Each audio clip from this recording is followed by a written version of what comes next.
When you have big way me who am chunga country branch ai lak branch le nga branch na big way me ro man na anga na an tho na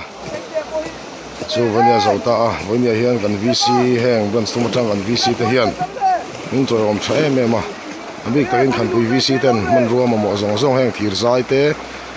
a thir shui kan tiang chi zong zong hi an hian an tuma ti chuan information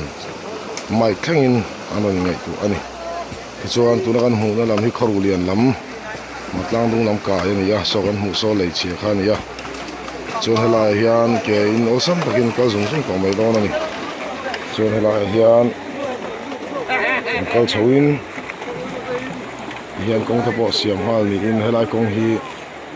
sa song ram lama long chaw na khana chuak kha ani lang chuak ka zong zong chunga cho fi big way me chuan long tu sei ani